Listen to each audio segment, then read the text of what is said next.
Greetings Guardians, my name is Byf here. Today we're going to be talking a little more about a note of the Hive's lore, which is really intriguing to me because it's a possibility that I think has lingered within the story for a very long time.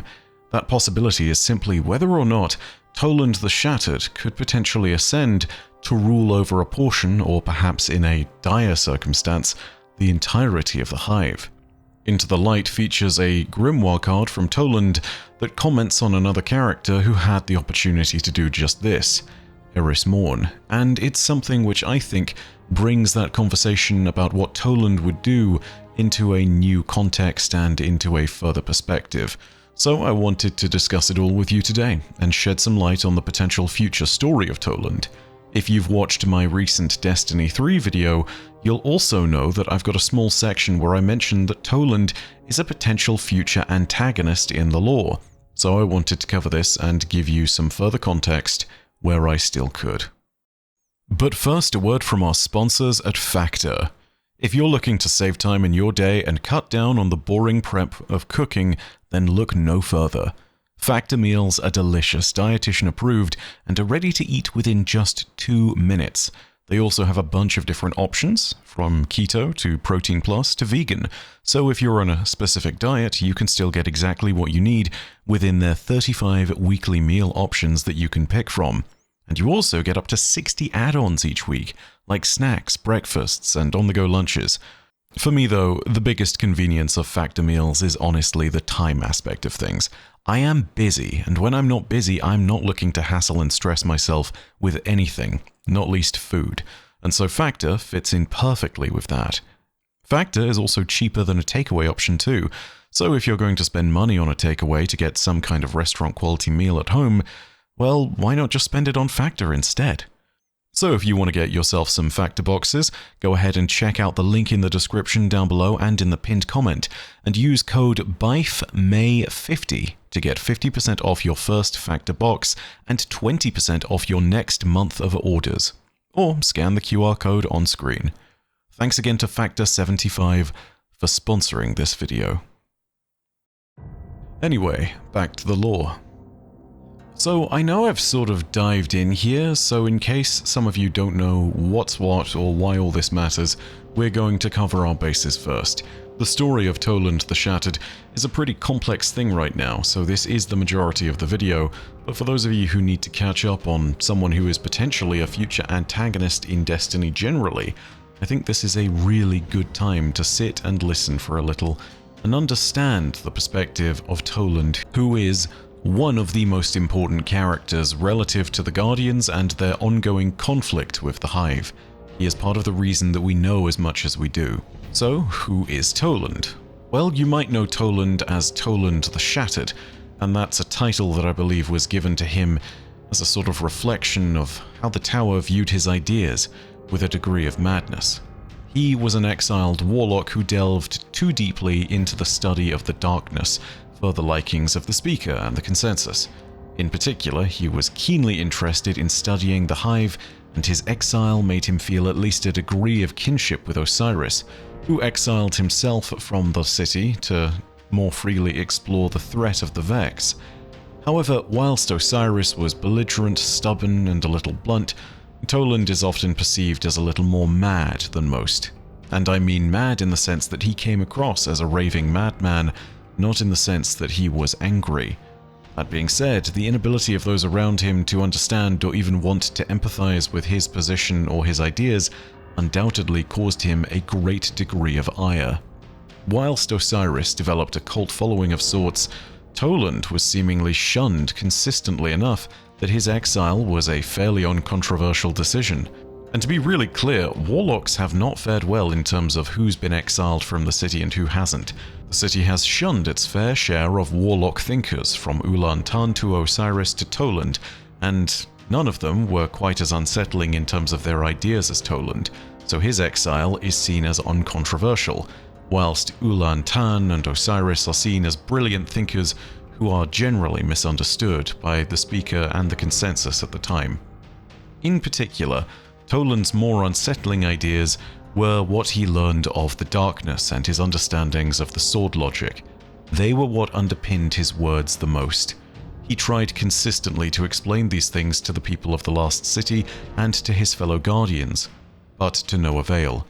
But his ideas are nonetheless well known enough that they are regularly referred to in both hidden and warlock circles that concern themselves with the Hive. He's also one of the few individuals who at the time of the Great Disaster knew enough about the Hive to be a guide for the first Crota fire team. But that's jumping ahead of our story a little bit. To get an idea of his shtick, to really understand Toland's ideas, I think there's an old Grimoire card that demonstrates who Toland was and is, much better than anything else. It's the Grimoire card Ghost Fragment Darkness 3, which features an excerpt from Toland's own journals. It reads as follows. From the journals of Toland the Shattered. I drive myself to the edge of madness trying to explain the truth. It's so simple, elegant like a knife point. It explains, this is not hyperbole, this is the farthest thing from exaggeration, everything. But you lay it out and they stare at you like you've just been exhaling dust. Maybe they're missing some underlying scaffold of truth. Maybe they're all propped on a bed of lies that must be burned away. Why does anything exist? No. Don't reach for that word. There's no reason. That's teleology, and teleology will stitch your eyelids shut. Why do we have atoms? Because atomic matter is more stable than the primordial broth. Atoms defeated the broth. That was the first war. There were two ways to be, and one of them won. And everything that came next was made of atoms. Atoms made stars, stars made galaxies, worlds simmered down to rock and acid, and in those smoking primal seas, the first living molecule learned to copy itself. All of this happened by the one law, the blind law which exists without mind or meaning. It's the simplest law, but it has no worshippers here. Out there, though. Out there. How do I explain it? It's so simple. Why don't you see? Imagine 3 great nations under 3 great queens. The first queen writes a great book of law and her rule is just. The second queen builds a high tower and her people climb it to see the stars. The third queen raises an army and conquers everything. The future belongs to one of these queens. Her rule is harshest and her people are unhappy, but she rules. This explains everything. Understand? This is why the universe is the way it is, and not some other way. Existence is a game that everything plays, and some strategies are winners. The ability to exist, to shape existence, to remake it so that your descendants, molecules or stars or people or ideas, will flourish, and others will find no ground to grow. And as the universe ticks on toward the close, the great players will face each other. In the next round, there will be 3 queens and all of them will have armies. And now it will be a battle of swords, until one discovers the cannon, or the plague, or the killing word. Everything is becoming more ruthless, and in the end, only the most ruthless will remain. Look up at the sky! And they will hunt the territories of the night and extinguish the first glint of competition before it can even understand what it faces or why it has transgressed. This is the shape of victory, to rule the universe so absolutely that nothing will ever exist except by your consent. This is the queen at the end of time, whose sovereignty is eternal because no other sovereign can defeat it. There is no reason for it, no more than there was reason for the victory of the atom. It is simply the winning play. Of course, it might be that there was another country, with other queens, and in this country they sat down together and made one law and one tower and one army to guard their borders. This is the dream of small minds, a gentle place ringed in spears. But I do not think those spears will hold against the queen of the country of armies. And that is all that will matter in the end. This, I think, is the most accurate demonstration of Toland's beliefs and understandings. Just like any hive, he believes that the universe is a game of sorts, a game of competing ideas that everything is playing because it exists. When 2 ideas exist in competition against each other, one must ultimately lose and be subsumed or destroyed by the other, just in the same way that atoms defeated the primordial broth. and not because they were destined to it, but simply because they were the winning play. This is the most rudimentary understanding that Toland tapped into. It is the idea and the understanding that all things in the universe must become stronger or they will die. This is the foundational principle of the sword logic. Toland has also seen where this logic leads us. He's seen that the great hosts of the Hive have been sharpening their blades for millions of years. Much like any Hive god, Toland believes in the sword logic. But the biggest difference is that Toland believes that we're on the losing side of this cosmic war. He sees the Hive as an unstoppable armada, a slow, grinding engine of attrition that will ultimately consume the universe because it is so well practiced and so sharpened. We, in Toland's analogy, are not the queen from the country of armies.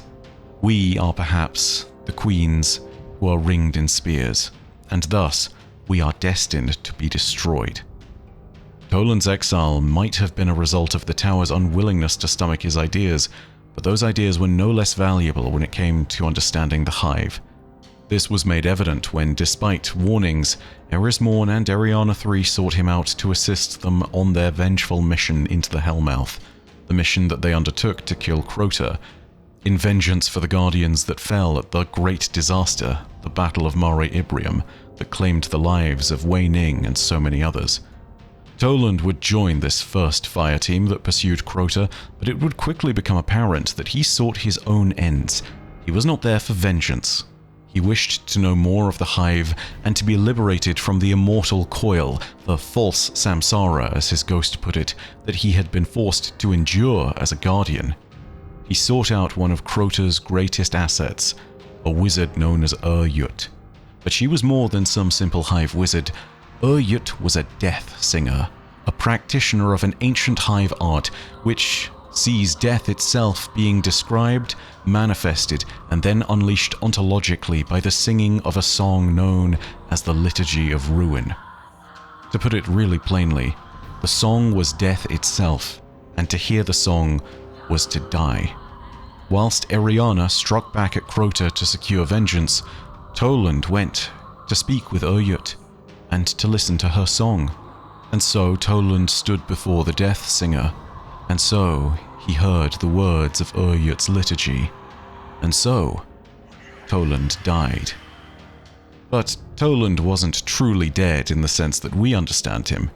He was ripped from the mortal plane and from his body as a guardian, but he was able to manifest himself in a spiritual manner in the ascendant plane, where the Hive carve out their throne worlds. He even claimed dominion of a small spit of land to call his own, something which can only be done by those that understand and proclaim the nature of strength within that place. Mara Sov and Riven may have built their throne world together, but Toland fashioned his in the same way that the Hive do, through an understanding of the sword logic. But his is no grand fortress like that of Oryx, or a great palace like that of Savathûn, or a throne in the midst of an ancient temple like that of Crota. Toland's throne world is nothing more than a spit of sand in the middle of the Sea of Screams, lost out there in the howling, endless darkness between the throne worlds of the other gods. From here, he was able to reach out to us though, and he would give us knowledge. He would also reach out to Eris Morn, who was forced to utilize this knowledge for the sake of her own survival. In this new form, we would see Toland's tack change somewhat. It was in moments like these that he reached out to us and referred to himself as our Virgil. This is a reference to the Divine Comedy, and in particular Inferno, in which Virgil guides Dante through his journey of the 9 layers of hell, before he heads onwards to Purgatory and Heaven. In this way, Toland guided us through the nether realms of the Hive and fed our understanding of their ways, allowing us to know our foe better and allowing us to counter them more effectively. He would always appear as a floating luminescent spark, quivering upon the edge of the real space and ascendant plane, a flickering light in the darkness that would quickly howl away and disappear if it was approached. He would guide us on our way, and sometimes he would impart his words. This was often recorded through the grimoire in Destiny 1, and in this time, there's a lore entry that I think we can look at that lends a little more context. We got a lore entry after just defeating Oryx the Taken King in the campaign of the Taken King, and I think it is an entry of great significance. This moment preceded the raid and was a point at which Oryx had been driven back into his throne world but had not suffered a true death. This was the first time that Oryx had been defeated in any manner in a very long time. It represented a real chance to upset the balance of power within the Hive swarm, and Toland was very aware of that. This is our first ever hint to Toland's dark intentions and his potential to be a threat to all existence. Hello again. It's me. I'm sure you know my name. Let me talk a while. Let me talk. I do take a debased joy in speaking again to small human form heads. When Crota's victory over our little blue world seemed certain, a moment of silence now for Wei Ning, whose directness I admired, it was Oryx who called his child back into the netherworld to plan final victory. It was to Oryx that the violence of his spawn was tithed. Oryx is the wielder and the servant of a terrible truth. He has predicated himself on it. He has pursued across 1,000 Cairn worlds his quest to embody it. And you have seen the force of that truth expended to create these Taken. He is not a simple thing to kill. He wants to be isomorphic to conquest, to triumph, to killing and death. He is a syllogism now, but in time, he hopes to become an axiom. This is his strength, and his fatal weakness. For if he ever falters in his performance, if the inflow of devastation ever falls behind his expenditure of ruin, he will be consumed. If he is ever outmatched, then by the terms of his own existence, he will cease. It is to Oryx himself, in the heart of the dreadnought that armors and encapsulates his throne world, that you must make your last and surest argument. Good luck. Do let me know if a vacancy opens. This is the first moment in which Toland really shows his hand, and we get an idea of his desires and his perspective here.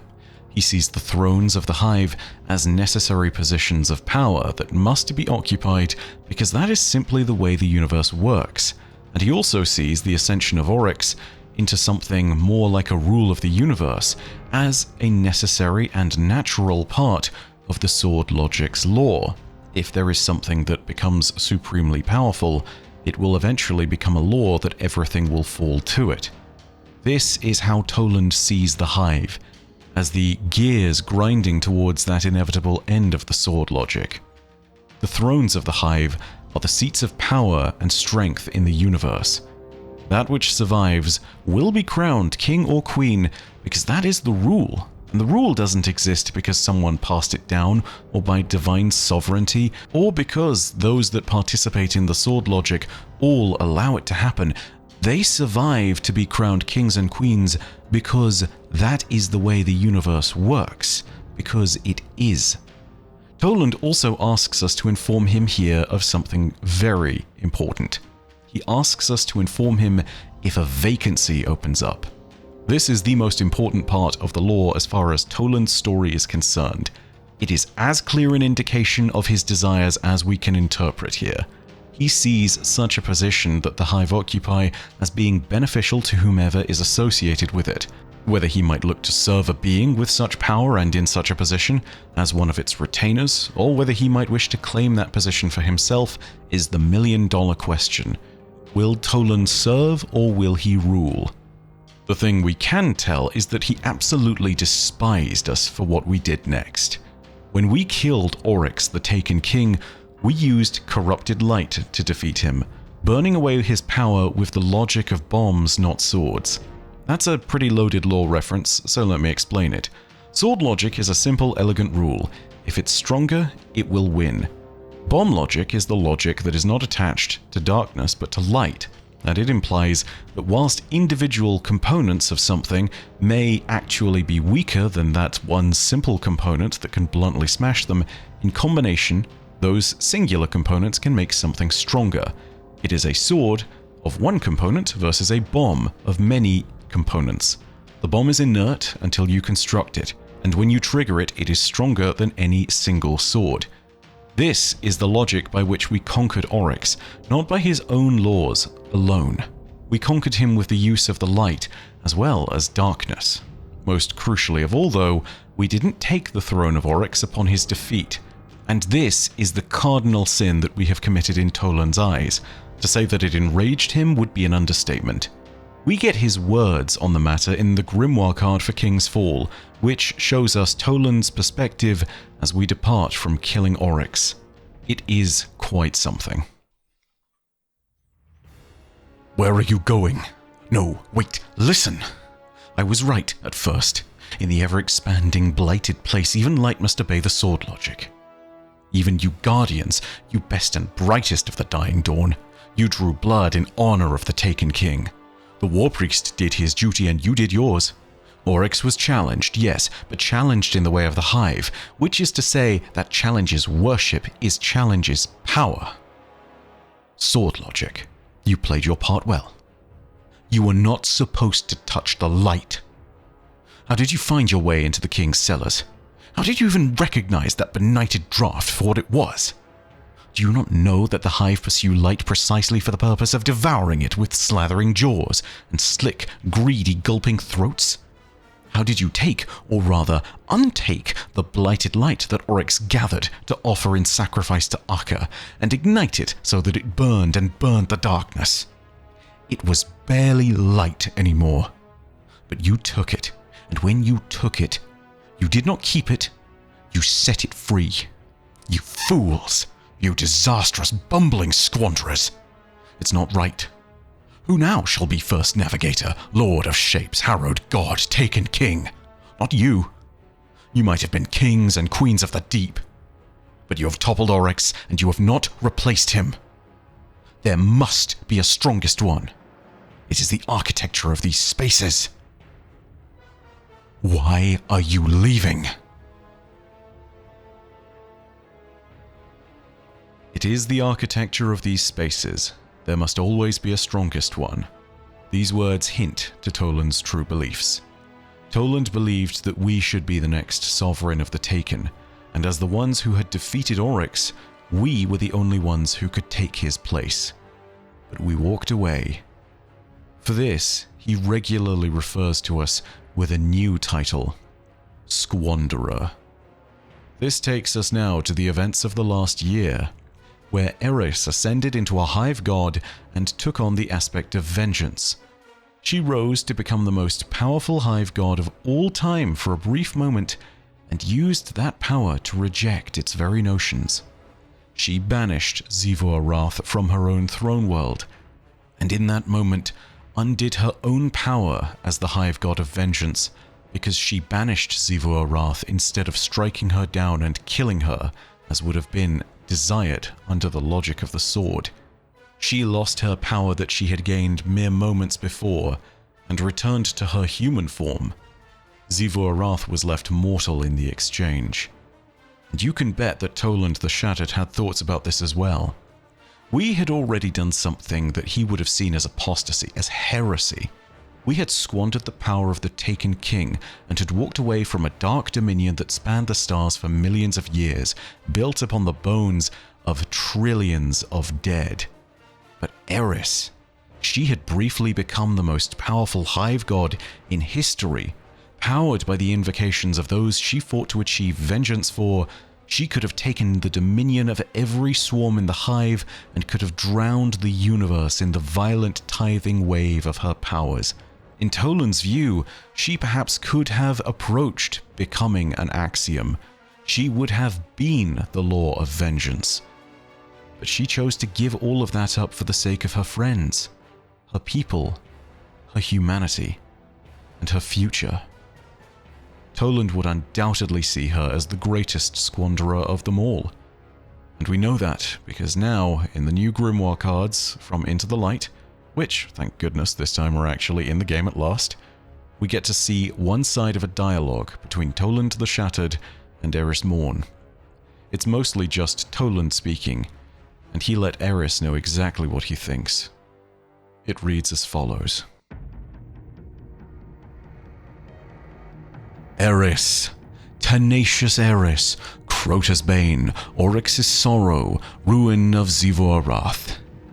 To see you reduced once again to a minion of the Awoken Queen, examining a locked gate for signs of weakness, rattling the bars to the afterlife when you might have kicked the door in. This very plane could have been yours. What you lacked in natural talent you fashioned from scholarly genius. Your will is the thing, and I mistook yours. How you burned with it, the noble vindication of victory.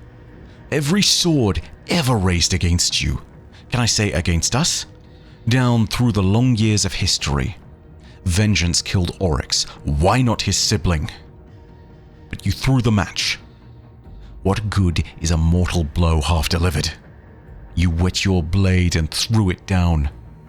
The throne of war abandoned. 1,000 races fed that glorious polyp. All that hard-won evidence. You didn't even look at it. I could have guided you. Don't you see that? What will you do now? Kick down their banners, hope for vengeance without bloodshed? And through what realms have you stamped the proof of your cause? I, too, avenged? Why would I want that? Wait. Come back. This log seems pretty segmented, and if I'm going to be honest, it feels as though it's missing half of a conversation at a certain point, and even skips ahead in lines. The important thing to remember is that this seems to clearly be a conversation between Toland and Eris, and I don't believe this to be someone like Savathun, because otherwise, why would this be lamenting her not taking up the position of Xivu-Arath as the Hive God of War? That was definitely not part of Savathun's plan.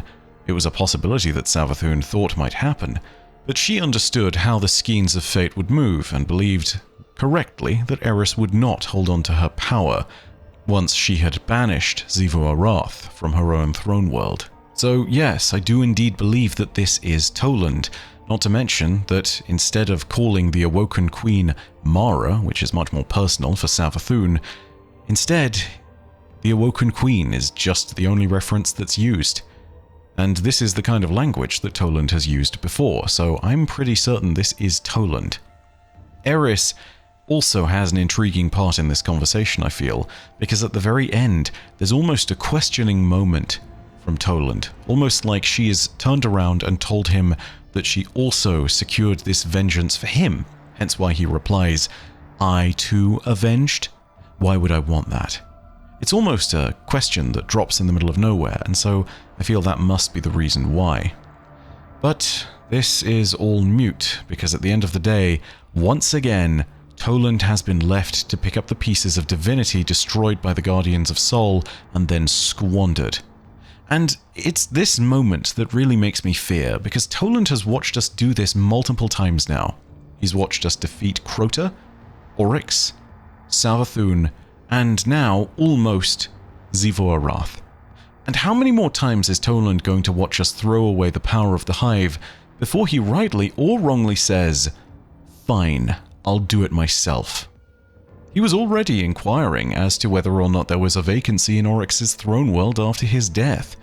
With that in mind, I think seeing Eris squander all the power of the Hive in such a fashion has perhaps convinced Toland that these spaces will only be filled by those that claim them, that the birthright of the Hive is something that cannot be claimed by those who destroy the Hive alone. It must also be taken by force. It must be claimed by right, by knowledge, or simply by those who understand what that power represents. And so this makes me fear. Is Toland going to sit and watch us throw away the power of the Hive again? Or if ever there is another vacancy, will he find a way in? Will he find a way to play the game of the universe and sharpen swords on the body of a dead Hive God? To claim the mantle of one deposed Hive God is not a small feat, though.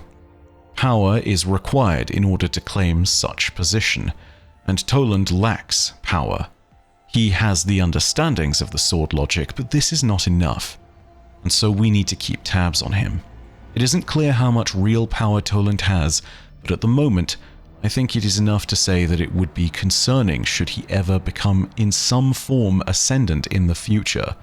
If he was somehow to prove himself, or able to determine greater degrees of power by simply manipulating those around him, he would be able to potentially embolden his claim to such a throne of darkness. And then one must remember, those who practice the sword logic bargain with each other. It is not impossible that just as Nokris did, just as Oryx did, just as so many have done before, if Toland is able to find a worm god or some other being of power that is able to gift him with a greater degree of freedom within the realms of darkness, he might be able to grant himself that future of his own accord. Now, of course, the consequences of that would still come into play. Rarely are bargains made between worm gods and their supplicants free. But ultimately, this is still a possibility we must be wary of. An ascendant Toland the Shattered, without remorse, without mercy, and without any willingness to allow us to squander the gifts of the sword logic again, might be one of the greatest foes that we've ever faced, and he would be even more dangerous, considering that just like us, with this new power, he might be able to wield both the light and the dark. An ascendant Toland is perhaps one of the greatest foes we would ever face. Greater than Oryx, greater than Sivu, perhaps even greater than some of the disciples. Regardless, we'll have to wait and see. For now, you can still find Toland. If ever you find yourself in the Sea of Screams, be you exploring the edges of the Ascendant Plane in the Dreaming City, or simply lingering around hive constructs on the moon, you will find him. He will be there, and he will have words for you. Likely, he will call you Squanderer, yet again. But that's all from me for now. Thank you so much for watching this video, and if you enjoyed it, go ahead and leave a like, and leave your own thoughts down below in the comments section. Tell me, what do you think the potential is for Toland the Shattered? I am at this point on high alert as far as all the lore is concerned. I am looking out for hints of Toland everywhere now, and his story is one that I'm actively keeping tabs on for the sake of development. If it's something that interests you, I'd love to know your take on it. Do you reckon that he would be a mere retainer, more of a Varix the Loyal to Queen Mara Sov or Skolas the Rabid, than an actual contender to be a hive god himself? Let me know what you think. And of course, know that your viewership, as always, is quite enough for me. And that in the meantime, my name is Byf. Rodacia ad Astra. I'll see you Starside.